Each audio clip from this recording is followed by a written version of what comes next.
নবীজি সাল্লাল্লাহু আলাইহি সাল্লামের প্রতি দরুদ প্রেরণ করার আমল এরকম আমল, আপনি যদি সারা দিনে শুধুমাত্র নবীজির প্রতি দরুদ প্রেরণ করার আমলটাই জিকির হিসাবে সবচেয়ে বেশি করেন, দোয়া হিসাবে যদি এটাই আপনি সারাদিন করতে থাকেন, তো আপনার জন্য যথেষ্ট হবে আল্লাহর কাছে। আর কিছু না চাইলেও চলবে, আর কিছু না চাইলেও চলবে। দুরুদ মানে হলো নবীজির জন্য দোয়া করা। ভাই, আল্লাহ তার হাবিবকে রহম করবেন, আপনার আমার দোয়ার দিকে আল্লাহর তাকানোর কোনো ঠেকা আছে? নবীজি কি আমাদের দোয়ার কোনো মুখাপেক্ষী? কিন্তু আমরা তার জন্য দোয়া করলে ওই চান্সে আল্লাহ তাআলা আমাদের প্রতি অনুগ্রহ করবেন। একবার না, আপনি নবীজির প্রতি একবার রহমতের দোয়া করবেন, একবার দুরূদ পাঠ করবেন।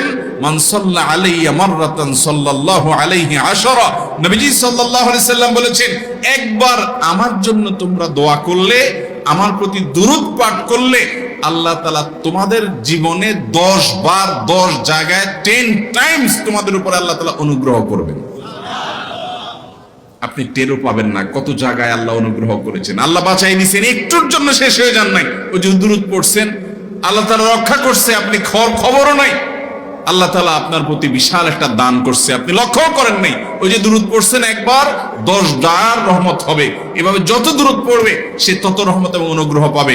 এক সাহাবী বলেছেন, ইয়া রাসূলুল্লাহ, আমি আমার দোয়ার কত অংশ আপনার জন্য রিজার্ভ রাখবো? আমি তো আল্লাহর কাছে অনেক কিছু চাইবো, অনেক কিছু নিবেদন করব, আপনার জন্য যেন আল্লাহ রহমত নাজিল করে, এটাই হলো দুরূদ। এই দুরূদটা আমি কি পরিমাণ রাখবো?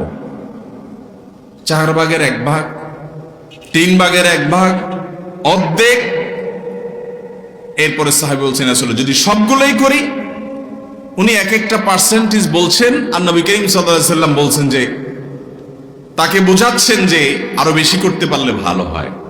তো সাহাবী বাড়াই, তোমার দোয়া যদি সবগুলো আপনার জন্য করি, আমি যদি আর কোনো দোয়া না করি, শুধু আপনার জন্যই দোয়া করি?